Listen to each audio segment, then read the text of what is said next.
and warm greetings to this constellation of distinguished senior officers and officer trainees of Special Foundation course who are the potential prowess of state administration and the nucleus of national governance.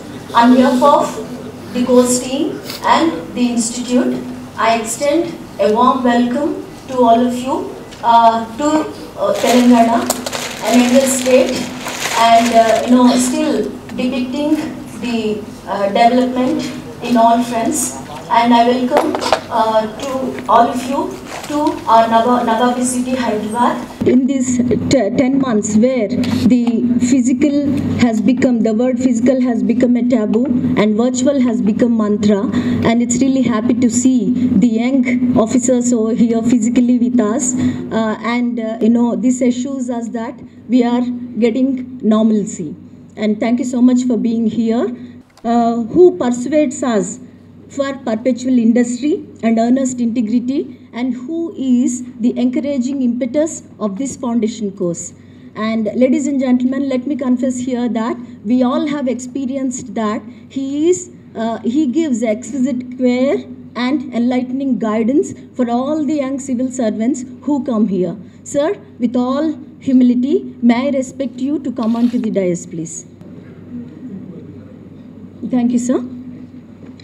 Officer trainees, today we are fortunate to have two adorable personalities of amazing excellence and astonishing simplicity amidst of us by reaffirming the excellence is beautifully simple. Those are our chief guest and the guest of honor for day's function. With all veneration, may I now request the chief guest of the day's function, widely known as prolific writer and penchant speaker, an excellent thought-provoking raconteur, and greatly a leader of Valley of Words, Dr. Sanjeev Chopra, IAS, Director LBSNL, to adorn the dais, please.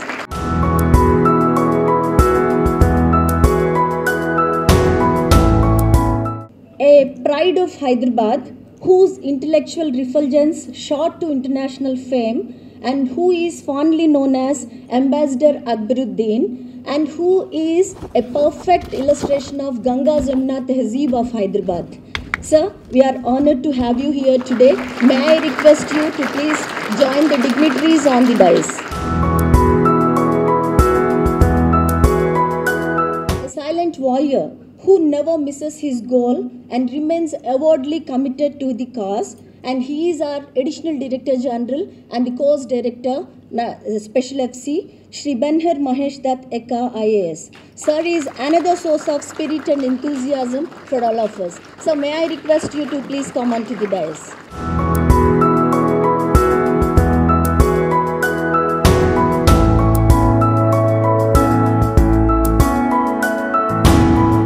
Thank you so much for joining the dignitaries, sir.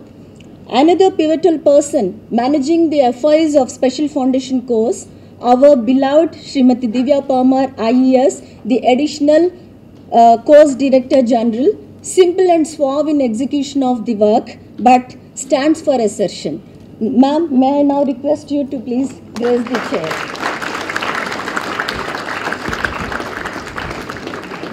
Now I request Srimati Divya Parmar to welcome our chief guest and guest of honor by presenting a sapling resonating our echo response.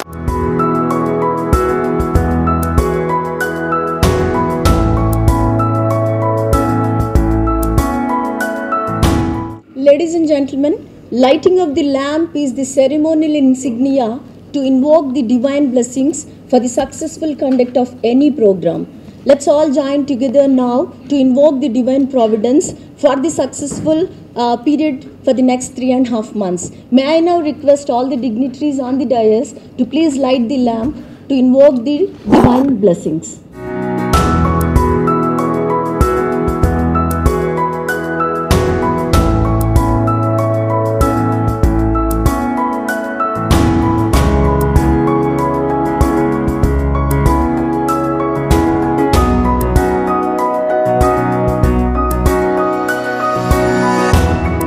May I now request an officer of 1995 batch of IAS, known for his administrative alacrity and who is running the entire entourage of the Special Foundation course with all grit and perfection.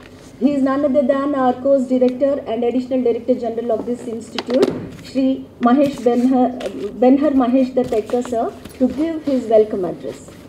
Good morning and namaskaram to all of you.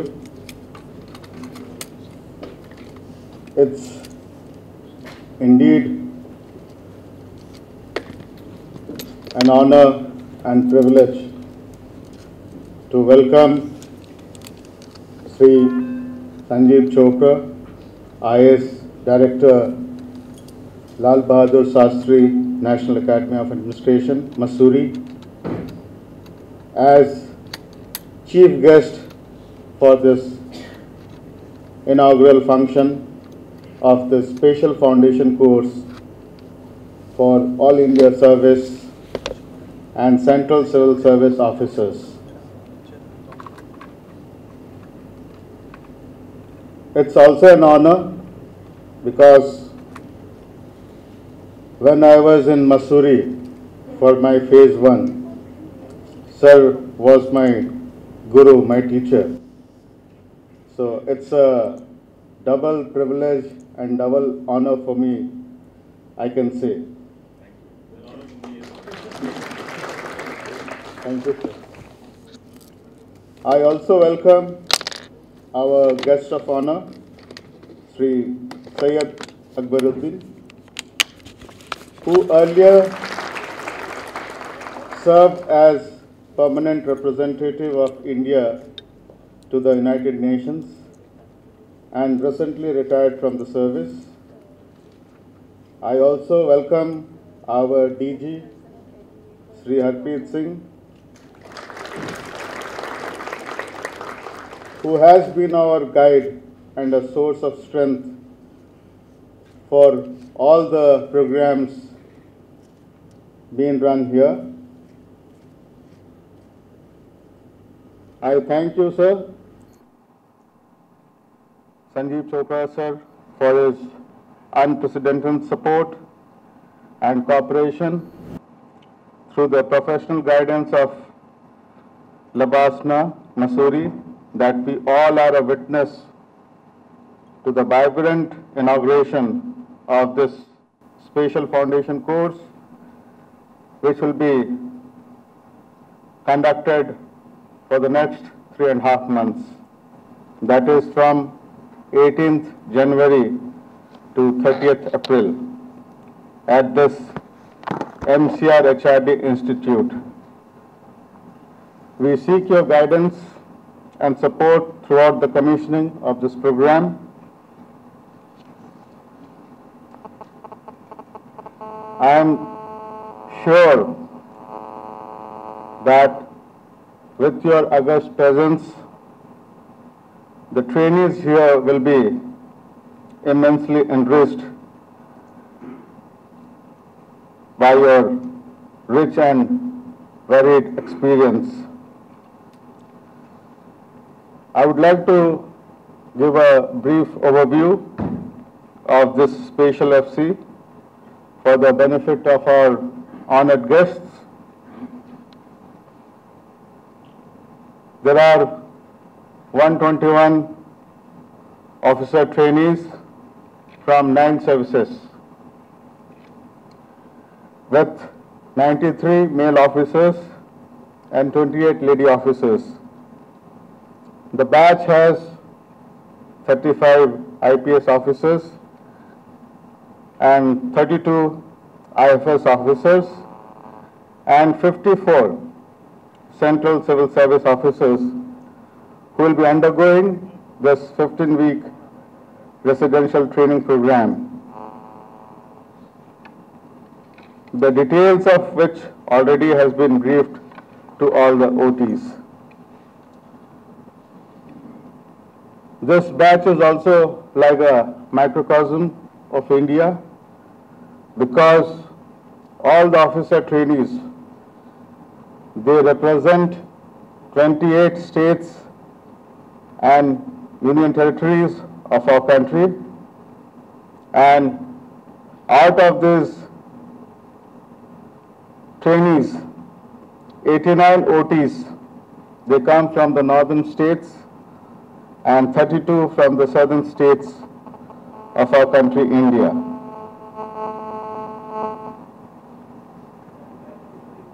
As all of you are aware, the main objective of this Spl FC is to inculcate and impart a spirit de corps besides imparting academic and practical inputs on a host of subjects like public administration, law, economics, Indian polity, Indian constitution, Indian history, management and development, etc. We also want to make it more thrilling, more enriching by providing for a fair number of outdoor activities for the first-hand experience through group activities, field visits, trekking and village visit. Overall, the objective of the course is to develop sensitivity, fair knowledge of basic rules and good conduct among the officer trainees.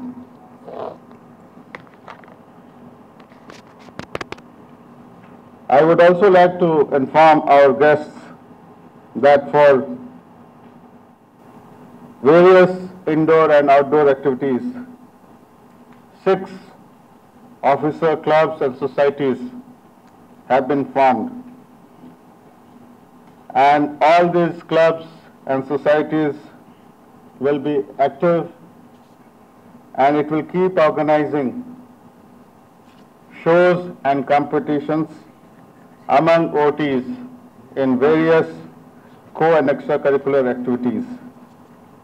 I thank all the dear officer trainees, all 121 of you who are coming from distant and far off places and eagerly waiting to be trained and then again get back to the place of work with the knowledge and skill addition to serve better.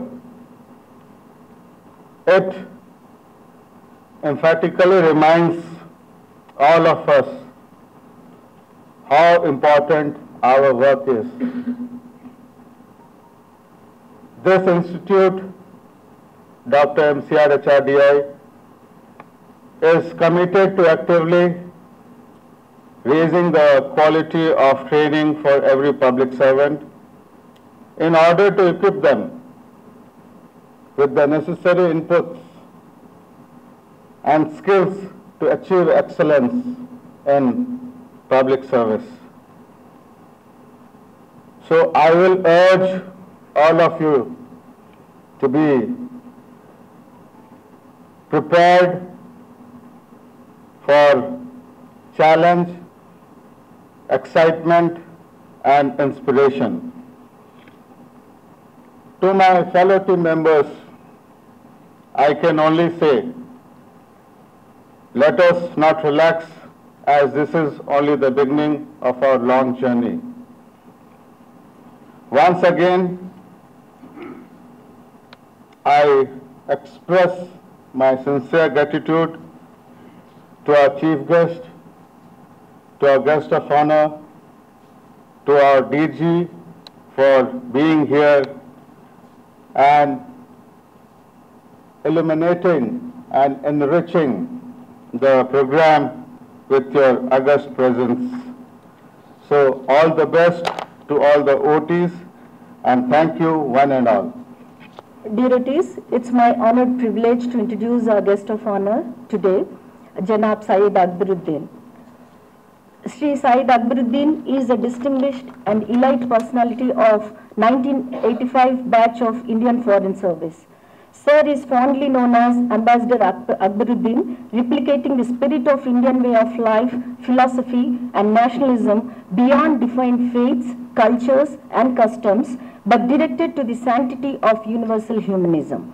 Sir is an illustrious son of well-educated, illustrious parents, father a professor in journalism of Usmania University, and mother an English professor of Sri Satya Sai University, Prasanthi Nilayam, who authored 2 books on Sri Satya Sai Baba.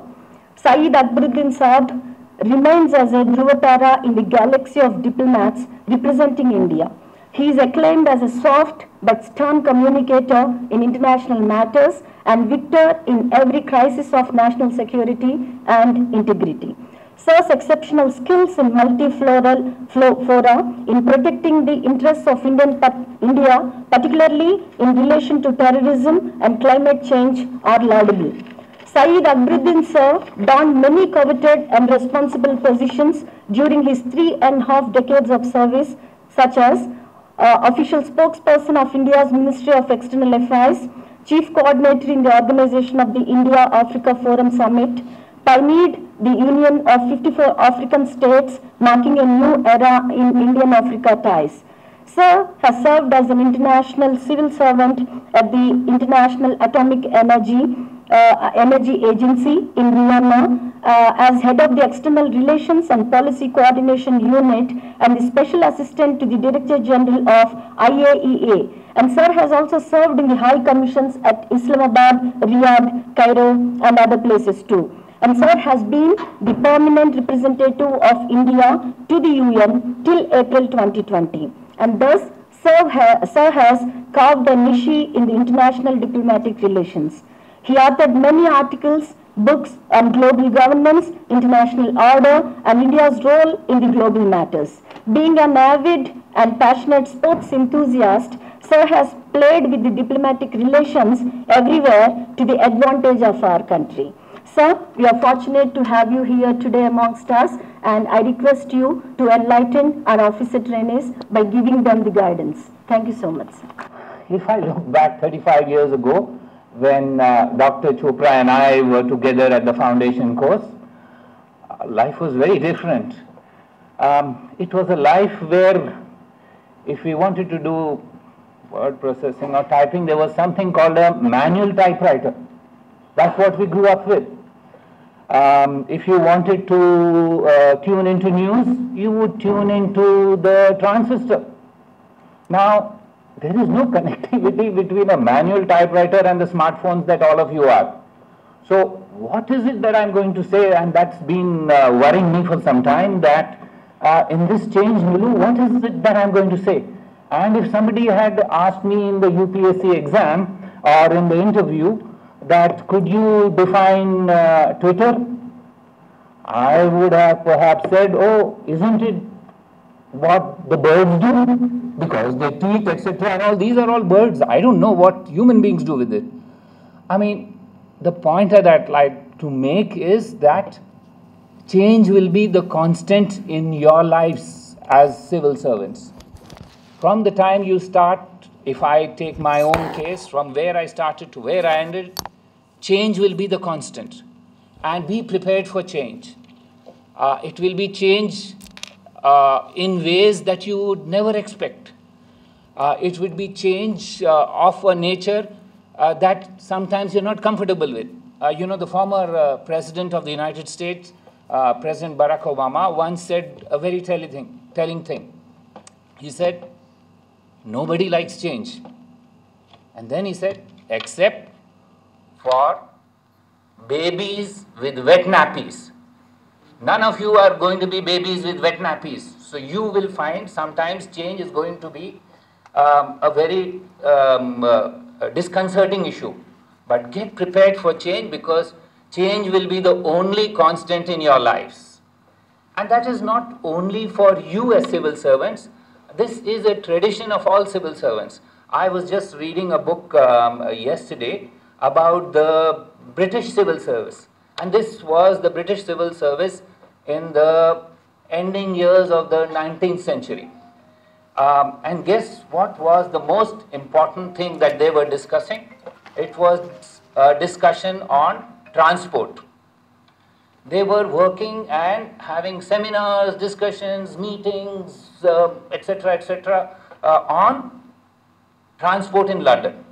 what was the problem there about transport in London? This was around 1890s, etc. The problem was that London was in the throes of a huge expansion in terms of its population. And the argument was, if the population of London, and they projected 1925 as the cutoff date. And they said, if the population of London keeps growing like this, by 1925, you will have X amount of population. They said, so how do we manage the transport of London? And as you know, at that stage, transport was by horse-drawn buggies. So they started calculating how many horse-drawn buggies are required. Then they calculated how many people, how many horses, etc. and all. And then they came up, and you must pardon my language, but that's what they said. If it continues like this, the streets of London are going to be full of horse shit. Because so many people, so many horse-drawn buggies, so many horses, and the horses always shit on the road. So the streets of London in 1925 are going to be full of horse shit. And there were debates, people were taking different sides, they were saying what to do, etc. What happens? In 1908, Ford comes up with their T-type Fords. By 1925, buggies are away from the streets of London. No more horses, no more shit. The point that I want to make is that if you project laterally into the future from where you are, you will end up with horse shit. You will not end up with much more clarity about this, because there are other factors like technology and other elements which will change the nature of your future in ways that you did not ever think of. So please bear it in mind that change is the constant. You will be faced with change in ways that you have never seen before, and you will have to cope with it. So don't go the horseshit way. Go the much more calibrated way of thinking differently. And that's how it will help you as you progress forward. That there is change is a certainty, not only in terms of society, but in terms of our own country. And I can tell you this with a certain bit of experience of that you are today better placed than any of us is sitting on this side of the dais. Because, not because you are more talented or much better equipped, etc. Because the resources of our country, the ability to get things done is much more than when we started on our foundation courses. So, this is, you have a greater responsibility. With greater ability comes greater responsibility. And I can tell you this, that the change that I have seen in my own career is so stupendous, and it's not a sort of something at the back of my mind. And I'll tell you an anecdote without giving the end. About 4+ years, 2016 January, when I was going to New York as the permanent representative to the United Nations, as it usually happens, I went to call on the Prime Minister. And since I had worked previously with him and his predecessor as the official spokesperson, he mentioned to me, "Aap pehle bhi New York mein reh chuke hain na?" And I said, "हाँ जी sir." So he said कि जब आप जाएंगे वहाँ पर देखना कि भारत की ओर कितना बदलाव हुआ है. 25 साल पहले I was there in 1995. 25 साल पहले और अब 20 साल at that stage. And I said, yes, and I promptly forgot. That's what we do. I must confess that I heard him and I said yes and I agreed, and then I promptly forgot about it. I did meet Prime Minister occasionally whenever I came to Delhi, etc., but this issue never came up. Then, in 2019, he came to New York, and when he was getting out of the plane, I was walking with him to the car and all, and he said, "वो तुम्हें याद है मैंने question पूछा था, कल बैठते हैं उसके ऊपर." And suddenly I said, "Oh, I did not do any homework on this. So I got down to really working that night to look at what were the changes in my own lifetime as a diplomat that I had come to, how people look at India. It was a very different feeling from when I started at New York as a first secretary. So in your lives too, India will be looked, this trajectory is secular, let me tell you. Whether there will be some blips of ups and downs, but in our own careers, I can tell you as a diplomat, the trajectory of looking towards India has always been on a glide path towards the top. So people will look at you much more with interest, much more with intention, and social media being what it is, there is no such thing as my borders end at this district or in my department or in my section. What you do can have an impact everywhere and anywhere. Keep that in mind, that your impact is not going to be confined to the small parts where you are, but it will be much broader. I have been given 10 minutes, so I will not speak much more. I'll just leave you with the third point. And that point is that amidst this change, amidst this growing feeling that we are all important and we matter, please remember that you are all products of a meritocratic system. So please stay true to your values. Change will happen, things will be different, but please have an anchor, and that is your values. Don't ever give them up. You give up your values, you will be blown away. Please remain anchored in your values. The world is changing, but you have a platform of being change makers which is unprecedented in independent India's history. You have opportunity, you have resources, you have challenges, you have priorities which are much, much more than when we started as civil servants. So all I want to do is to wish you all the best because, you know, I want to end with a small thought which many years ago, we are all products of our own experience. So many years ago when I was in Riyadh, oil was a big business, and I used to hang around with people who deal with oil. And the constant theme that they would hammer into me was, young man, in the oil business, remember that you get 10 minutes. If you don't strike oil in 10 minutes, stop boring. I don't want to bore you. Thank you very much. I just came to wish you all the best and a very successful foundational course and a life beyond that as excellent civil services. Thank you. Thank you so much, sir. Grateful to you for electing all our officer trainees about the change management and prodding them to be conscious of the change by being anchored to the values. Thank you so much for that great message, sir. Now, I would like to request an astute administrator and a management guru known for his discernible decisional making and administrative expediency, our beloved Director General, Shri Harpreet Singh. Sir, the 1991 batch IAS officer, and who is leading this stupendous institute, which is training many officers for the last many years. Sir, may I have you here to address the officer trainees.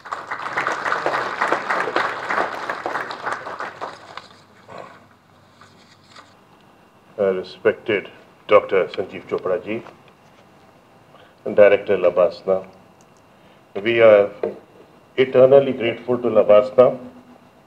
MCRHRD has been conducting foundation courses from 2008 onwards,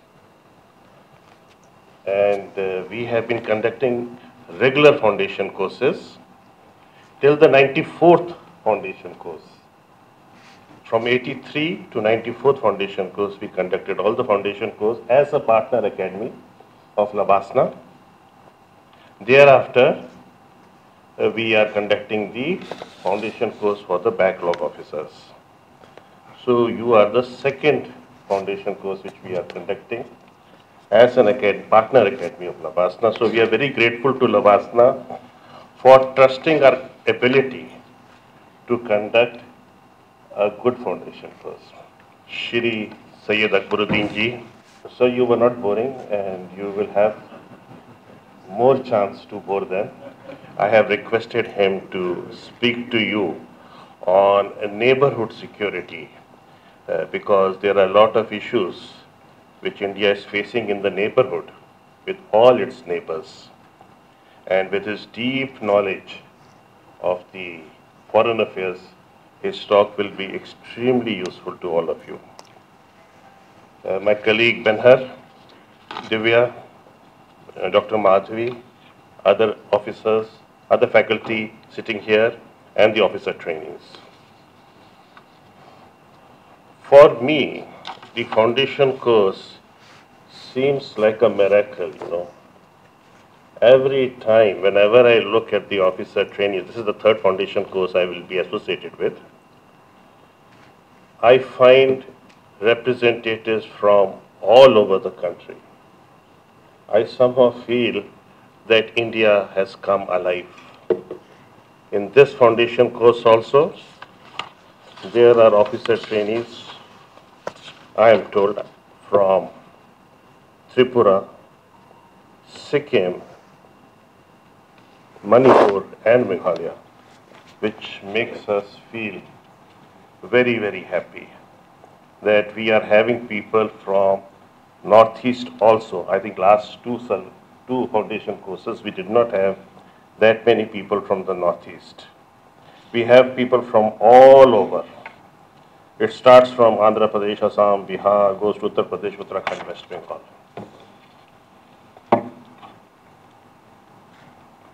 India, in my opinion, is a miracle because India is a country where no community or language dominates.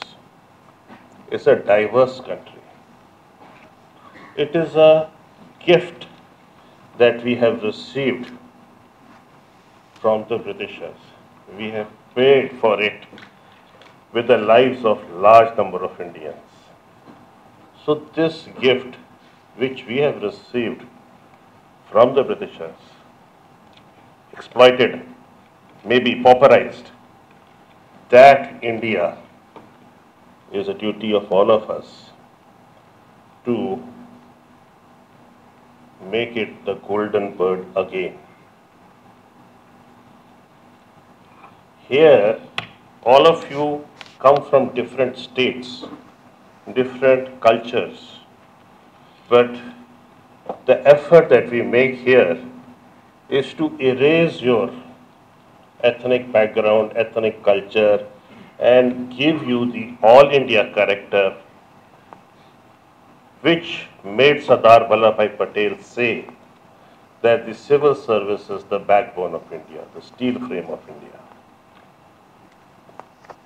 To achieve this goal of steel frame of India, the foundation course plays a key role. 9 services, sir, officers are here.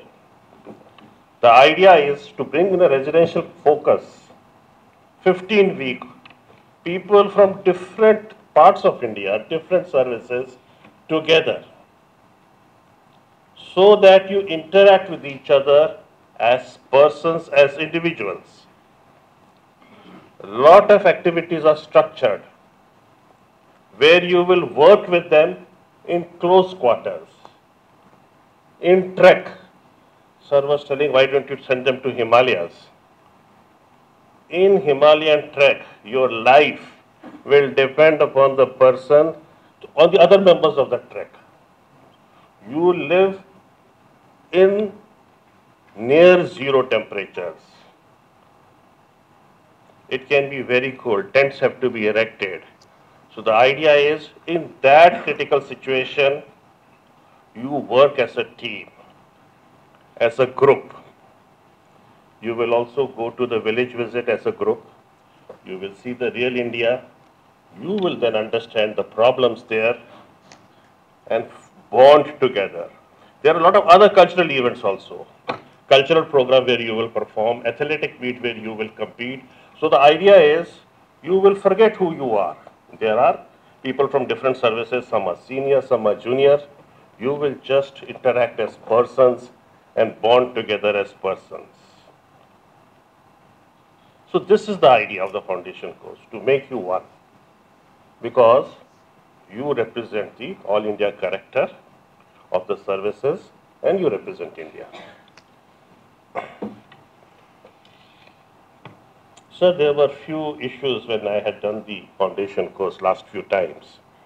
Some of my seniors had said that, and many of you are individually brilliant, because if you have cracked the civil services exam and you are sitting here, definitely you are mentally tough, you are disciplined, you are able to work consistently for long periods, and you can achieve results, no doubt. The problem which our seniors have said is that individually we may be brilliant, but we still have to learn to work together as a team. Socially, culturally, when we meet in athletic meet, in cultural programs, in treks, we become friends. But to work together as team members requires another level jump. In order to achieve this, sir, we have broken them into 10 groups of 12 people. We have attached counselors to each group to work on the group dynamics. We have given them syndicate projects. They will be covering topics which is part of the syllabus. You will be doing the work and you will do a good work, because you will be judged by your team members on the quality of the output that you deliver, sir.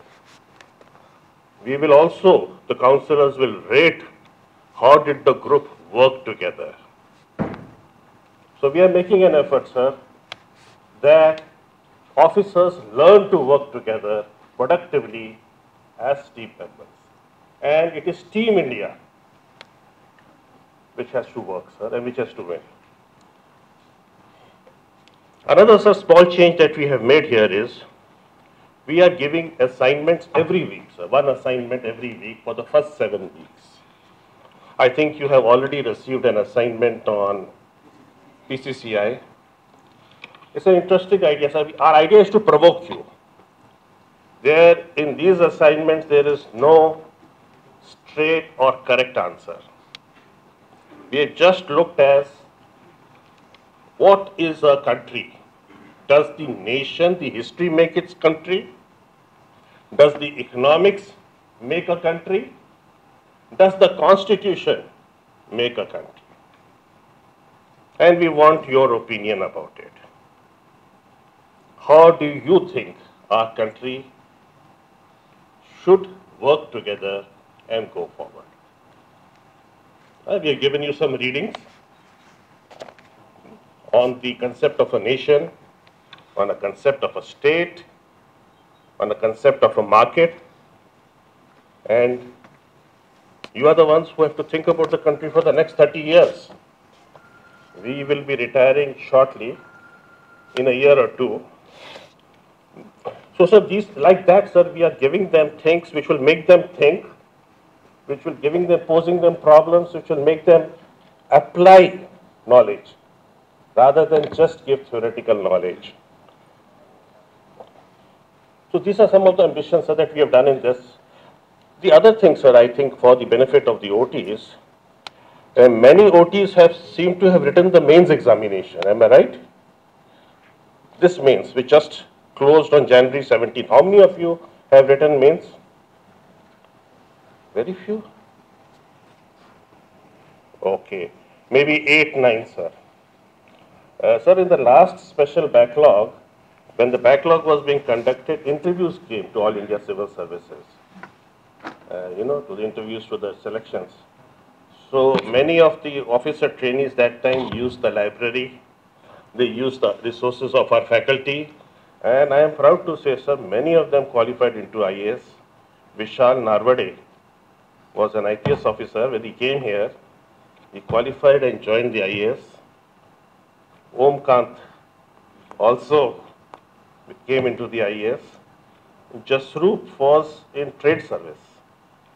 She upgraded into police service. So we also hope that many of you qualify for the interviews, and this foundation course should help you to qualify for a better service. So these are the hopes and plans that we have made. I am sure we will enjoy interacting with you. You will do us proud.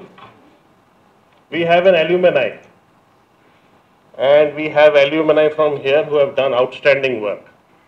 In the last foundation course, the officers from here who just went and reported to their duty, because many of you have come from the place of work, not like the regular foundation course, where they again go for the higher professional training. So many of the things which we taught here, they went back and applied. And we given alumni, Pragya Jain from Patiala, sir. Then Ankita Sharma, IPS Chhattisgarh. She did a terrific job. Then one more gentleman. Aarti is a lady from Patiala. So good officers. So we hope all of you will make us proud, like many of your predecessors have. So I wish all the OTs hard work. I expect full commitment from all of you. We are going to make you work hard, and we will expect you to work with us so that we can achieve the goals which we have set out for ourselves. Thank you very much.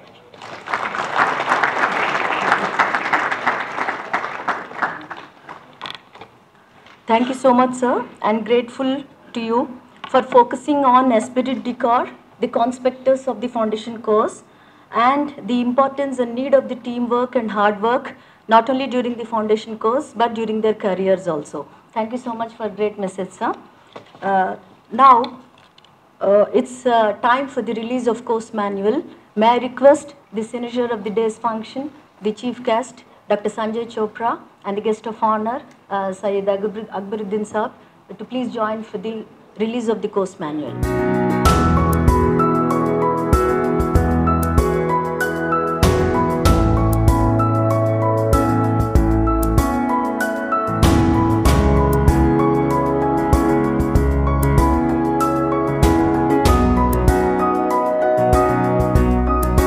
Now, dear officer trainees, let's dedicate ourselves to the aims and aspirations of we the people of India by affirming allegiance to the Constitution by administering the oath. May I now request the Director LBSNA, Dr. Sanjeev Chopra, to please administer the oath to all the officer trainees. I request the officer trainees to repeat after sir.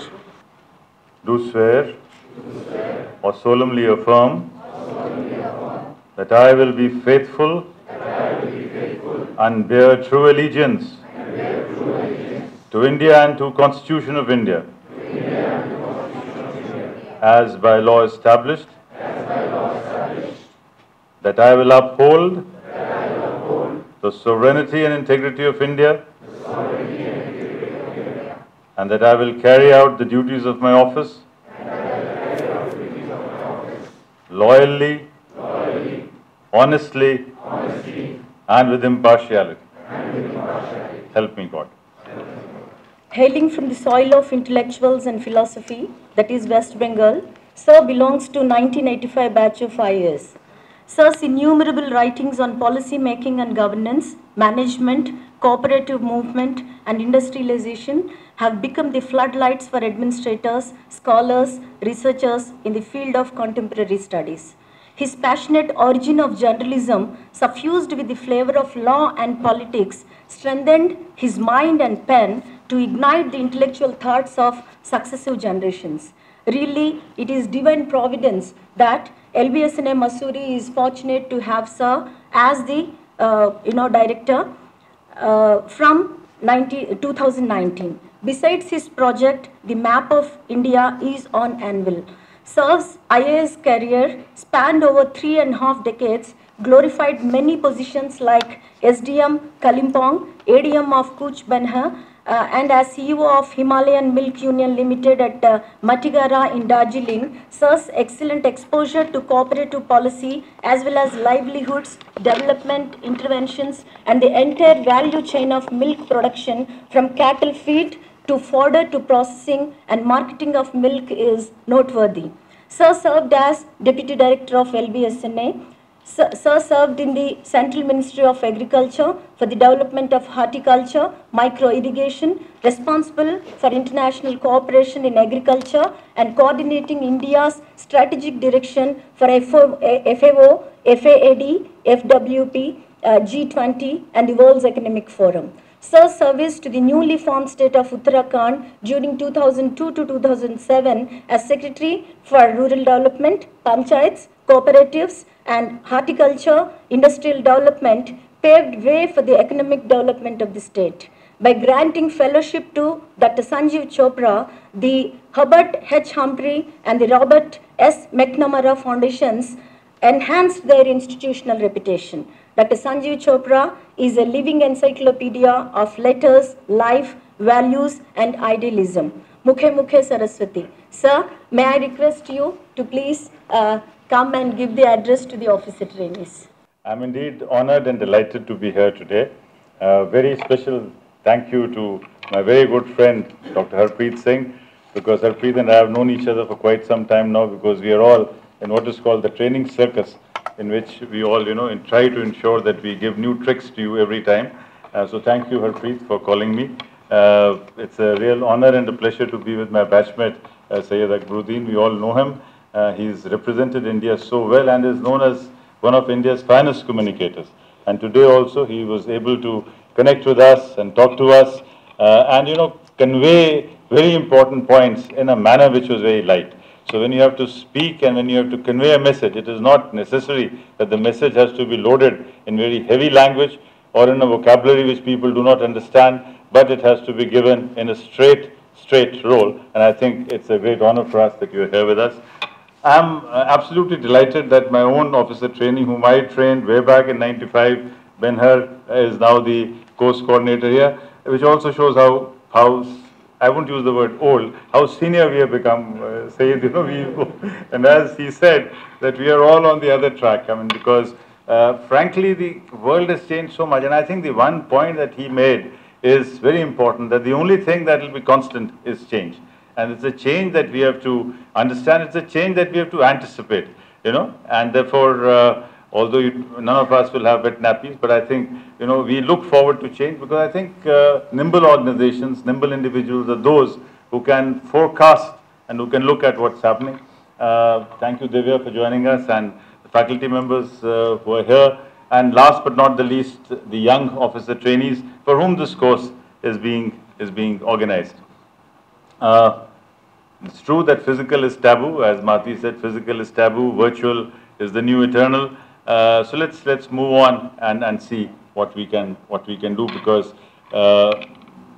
I've divided my talk into 4 or 5 points, and I'll be giving the written text later, because I need to edit some of the points in the light of what has already been said. The first point which I wanted to make was that we are ahead of the COVID curve. As was pointed out by Vaishnavi yesterday, in an absolutely scintillating performance.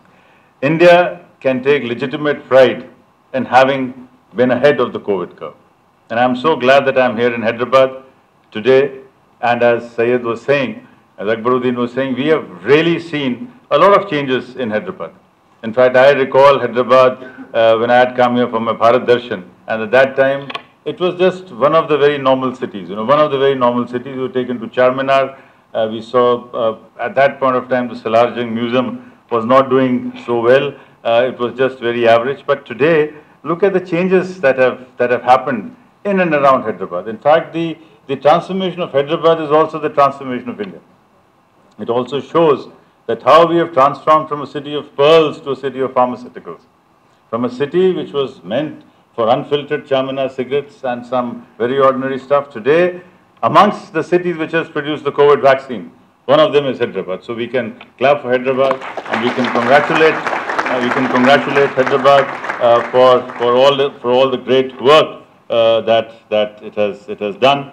In fact, I had three probationers, three officer trainees who incidentally all went to West Bengal. So one was from Hyderabad, one was from Calcutta, and one was from Lucknow. And they all fought on which biryani is the best. So finally, at the end of it, there was general unanimity that Hyderabad certainly leads in everything from IT to biryani. And therefore, all of you who are getting a break while serving, remember, it's not a break in service.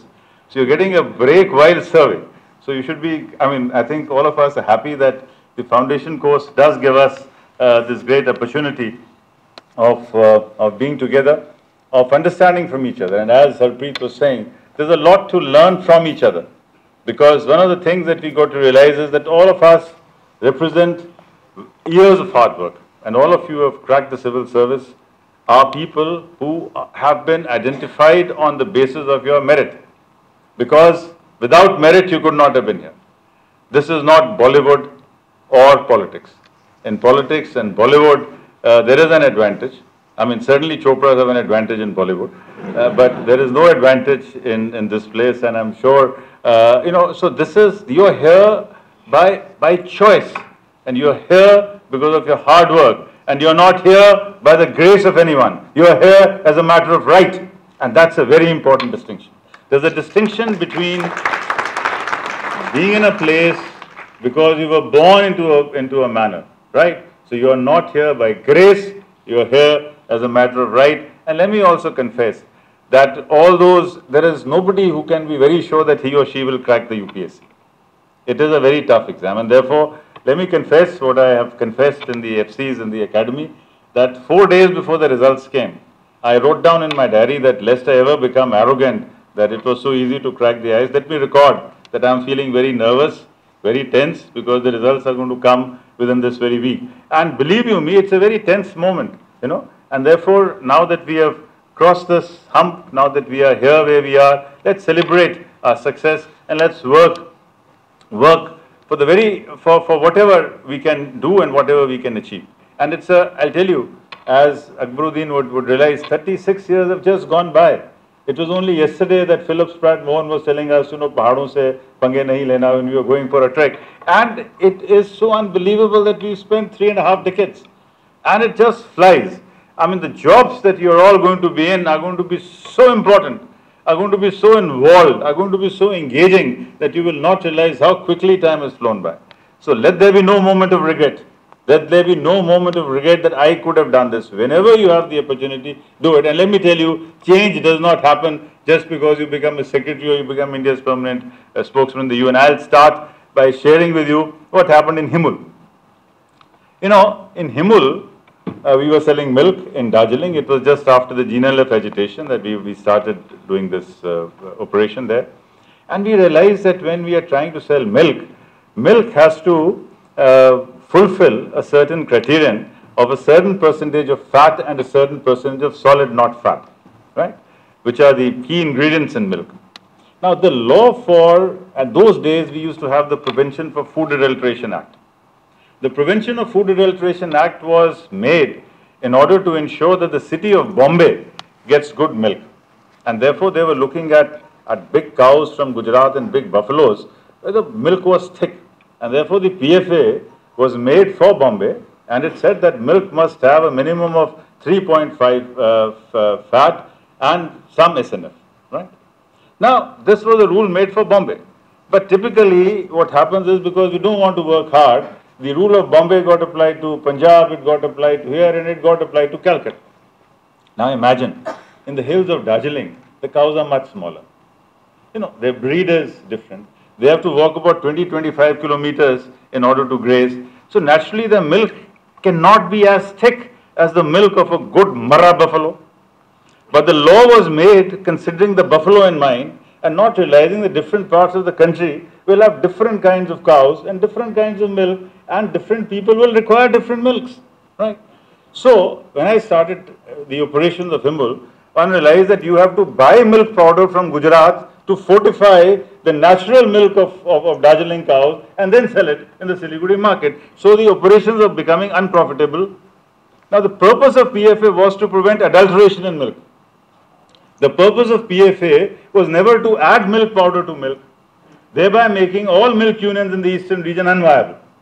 Now, that was a policy change that was initiated at the level when I was only an ADM, Additional District Magistrate level officer, with about 4 or 5 years of service, but it was just common sense to write to the Siliguri municipality and to write to the health department that, look, this is an unimplementable law. If you want to implement this law, not only are we going to make losses, but we will never come to profits, because you cannot come to a profit. Now, as things go around, we got a special exemption only for Darjeeling district. But later on, you see, what I'm saying is that all of us, whether we are in the postal department or in the ordnance factory services or in the forest or in the police, we will come across things which are happening around us which were conceived at some point of time. And it is for us as field administrators to point out and say that, look, this will work and this will not work. Right? So that's a very important thing that you have to keep in mind. So, when you start talking from here, you lose track of what you have written. So this speech will move on in 2 directions. I will follow up also on what I have written, and I will share that with you. But there are certain comments which I will make as we go along. Now, one thing which I wanted to start with is that, Lord Alfred Tennyson had said that the old order changeth, yielding place to new, and God fulfills himself in many ways, lest one good custom corrupt the world. Now, what I'm trying to say, friends, is that while some things don't change, like the Raj Dharma is the Raj Dharma. The Raj Dharma is the Dharma of the state. The state has to follow a principle, and I'm glad that you have all taken the oath to the Constitution. We are creatures of the Constitution, and we shall do nothing. We shall do nothing which detracts us from the constitutional duty that we have affirmed. We are servants of the state, we are creatures of the state, and to some extent we are also the state. Therefore, Raj Dharma is very important for us. But what Raj Dharma is changes over a period of time. Because, and let me take you back to Arthashastra. And what I will try to share with you is how the concept of state changes over a period of time, yet the fundamentals of the state do not change. The fundamentals of the state are the service and the welfare of the people. That's given in the talisman, the Gandhiji's talisman that is there right in the beginning of your thing. But let me walk you through that.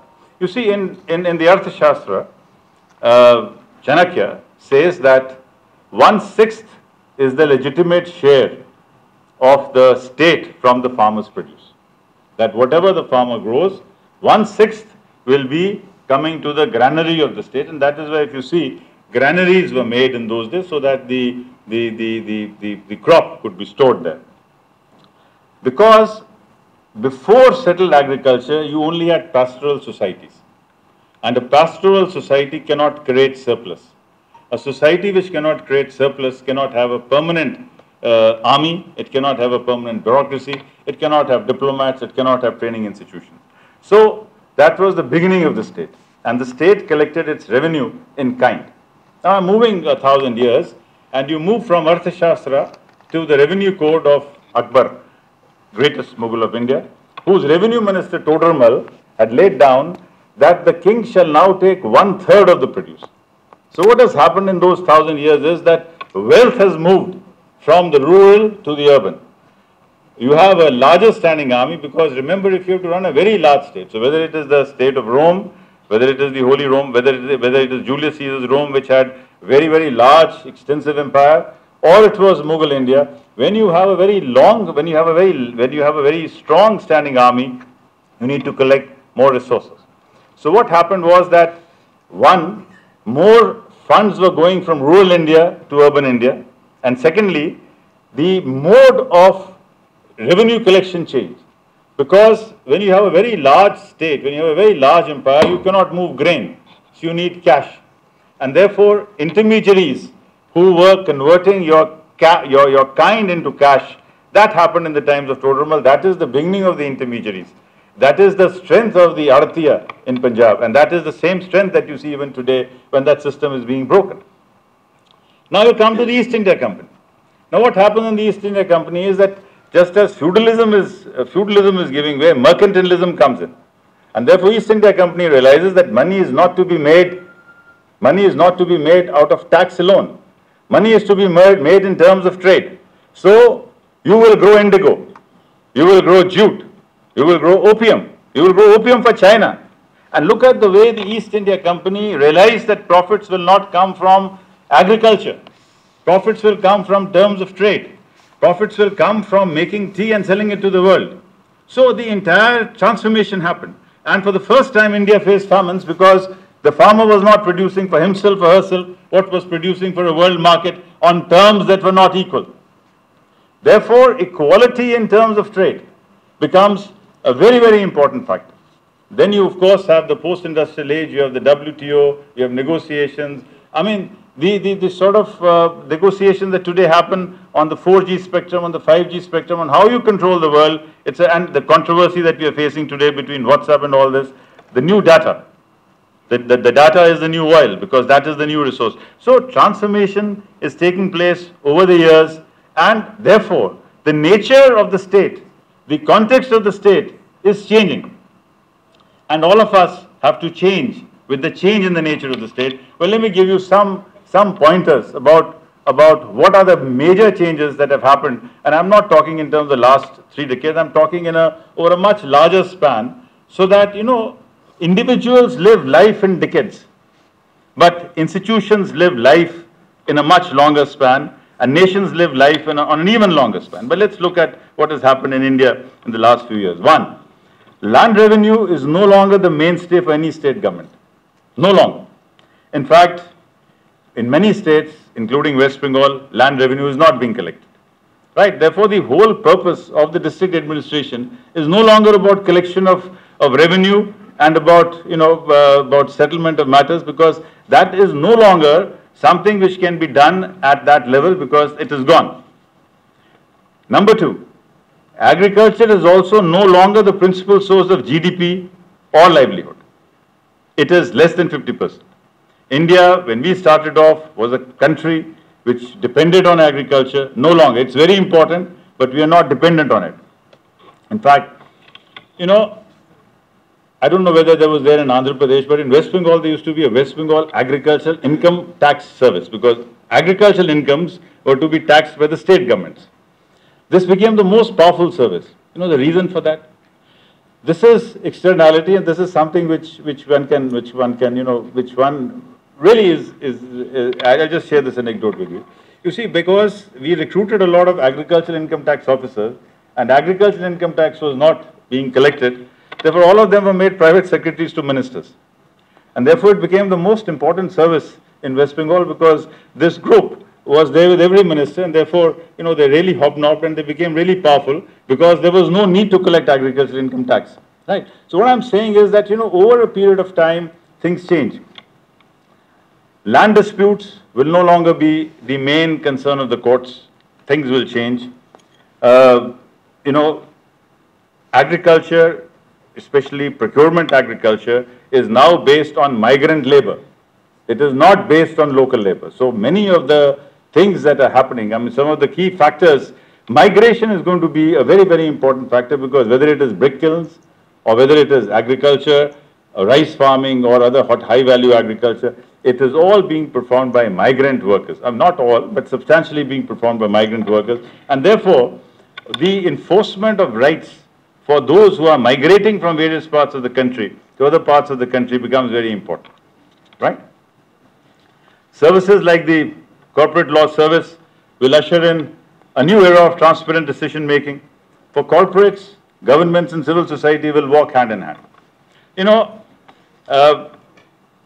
I was very surprised when the first time when I received the invite for the Japan National Day in Calcutta.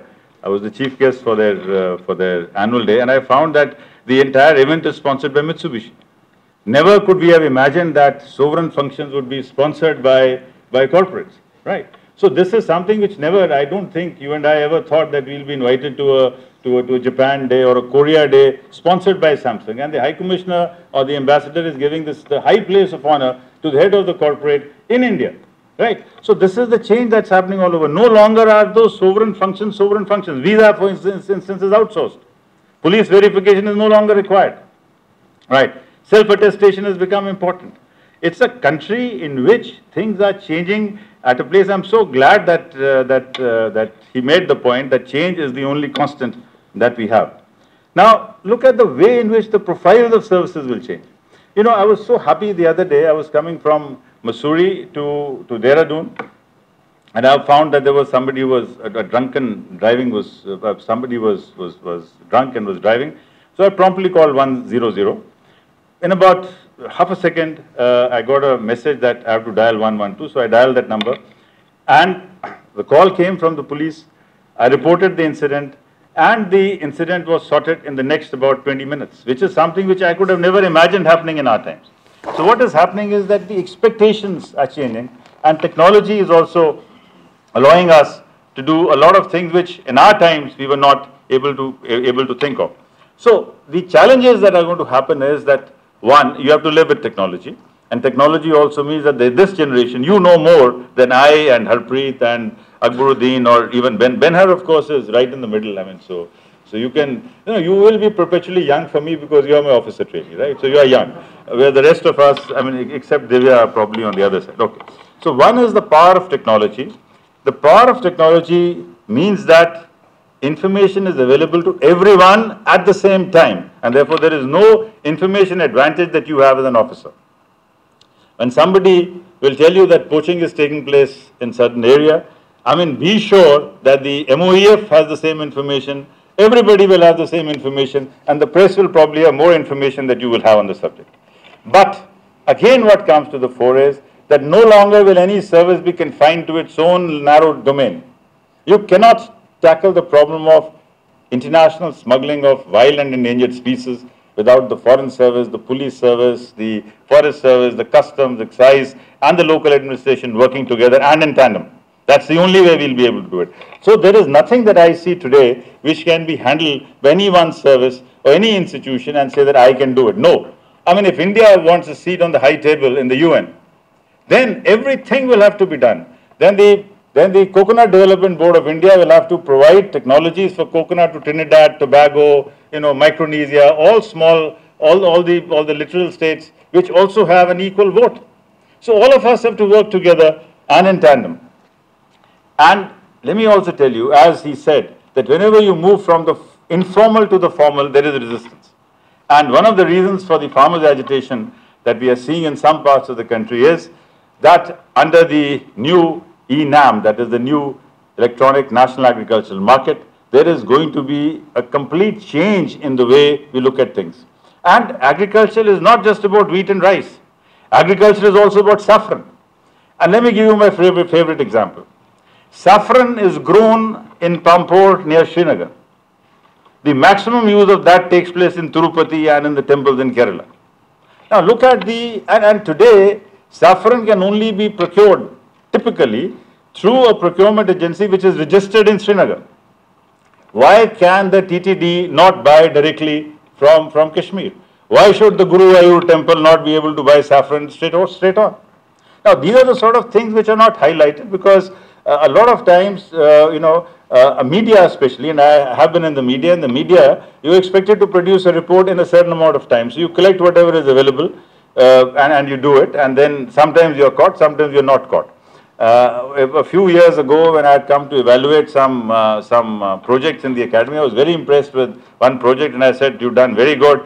And then, from the back row, somebody said that, "Why are you praising them? It's all cut and paste, cut and paste, cut and paste."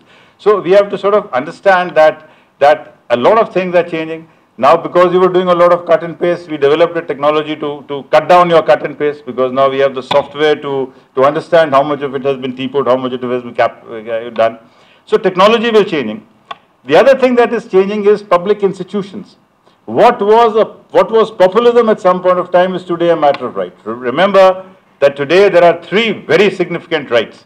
The right to food, the right to work, the right to education, and also the right to information. These are again not matters of grace now. When you are providing employment to someone, you are not doing him a favor. It is his right. It is her right to demand food. It is her right to demand education. It's her right to demand information. And these are transformative phases of India. Transformative phases of India, because we have moved away from an economy of scarcity to an economy of plenty. We still have 25% people in the country who need special attention.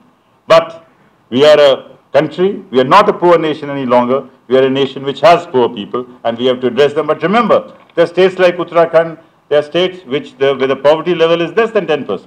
There are districts like Lahore, Spiti, where the numbers of people below the poverty line are minuscule. Right? So today, in the next 10 years, you will have districts in the country which will not have poverty. And they will require a very different set of skills.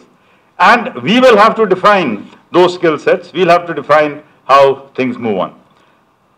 One of the things which the Prime Minister has always been saying is that there should be common foundation courses. Now, I know that this point will be coming up. And let me address the elephant in the room, that why is a special FC held? Why is it that we cannot train everybody together? Why does this happen? Now it's a process. It's a process. Now, as Harpreet was telling you that earlier, we were having foundation courses in 3 places. Then it got down to 2. Then we had the RM. Then we have this. So over a period, and remember that in the government, sometimes, of course, there are political tsunamis that happen. But within bureaucracy, there is a term to which I will claim my IPR at some point of time. It is called conscious incrementalism. Conscious incrementalism. We will have to improve. It will have to be conscious. It will have to be incremental, and we have to move in small steps towards perfection. Because remember, perfection is not a trifle, but it is trifles which make perfection, which lead you to the last point, which I'll talk to you, is about professionalism. We are professionals. When we are professionals, it means that we are not aligned to A, B, C, or D.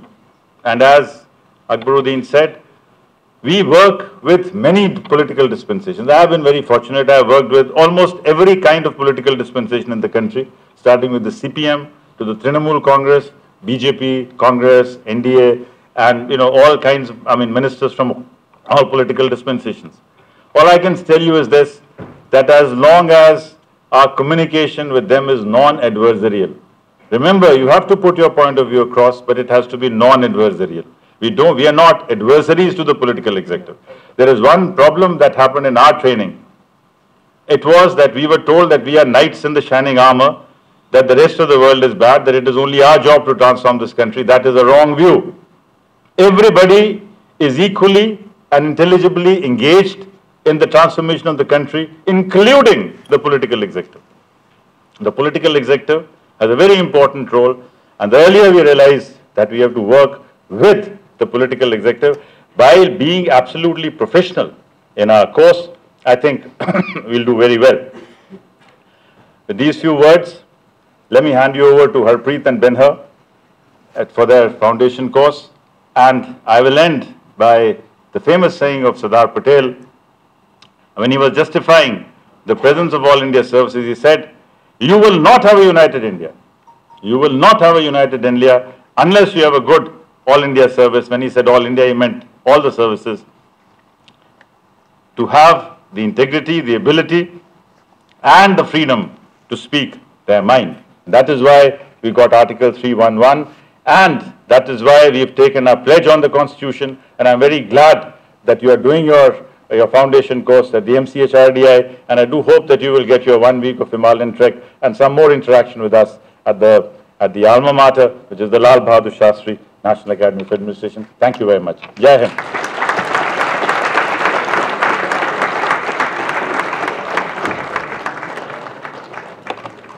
Beholden to you for enthralling the officer trainees with your captivating words, suffused with wit, humor, and wisdom, yet reiterating on change and need for transformation, guiding the officer trainees towards public welfare governance by emphasizing on Raj Dharma and prospective challenges in store for them, and prodding them to develop a skill set according to the changing needs by being professional. Thank you so much, sir, for for that guidance given to the officer trainees. Now it's the turn of our institute to felicitate the guest of honor and the chief guest as a tradition, for the time and the knowledge invested with us. We would like to felicitate both of them by presenting a memento and a Pochampalli stall which has a geographical indication.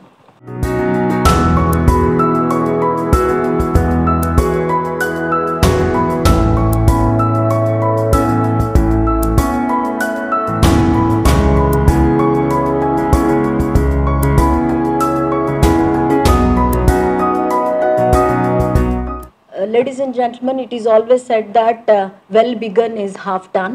And I hope we had a well beginning for our foundation course yesterday with the cultural program, and now with this scintillating foundation course. And on behalf of all the officer trainees, the institute, the DG, and all the staff members, I extend my heartfelt gratitude to the chief guest and the guest of honor for having joined us for this inaugural session of foundation course, and making it so vibrant with their presence and the illuminating guidance that is provided to our officer trainees and the knowledge and time invested with us. Thank you so much, Dr. Sanjeev Chopra, Director LBSNA, and Shri Syed Akbaruddin ji for having joined us today for the foundation course, inaugural session of foundation course. And I extend my gratitude to our beloved Director General, Shri Harpreet Singh, who is always been guiding us with all parental care for successful conduct of every program that we take up in our institute. Sir, thank you so much for being there as a guiding paternal person for us. Thank you so much. And I extend my gratitude to the course director and the additional director general of our institute, and who is taking all the pains for the successful conduct of the program during the pandemic. Still, we are not out of the pandemic. We are taking all the care to make a convenient stay for all of you and safe stay for all of you. Thank you so much, sir, for guiding us for this. And thank you so much, Divya ji, for joining us for the inaugural session, and all the senior officers who have joined for the inaugural session of foundation course, for taking time and joining us. Thank you so much. And the last but not the least, all the officer trainees who are here for the foundation course, thank you so much for being there with the inaugural session. Of course, the inaugural session is for you only, but thank you so much for cooperating with us. Thanks for being here. Thank you very much, one and all. Now, let's conclude the program by national anthem. जनगण मन अधिनायक जय हे भारत भाग्य विधाता पंजाब सिंध गुजरात मराठा द्राविड़ उत्कल गंगा विंध्य हिमाचल यमुना गंगा उच्चल जलधि तरंगा तव शुभ नामे जागे तव शुभ आशीष मांगे गाहे तव जय गा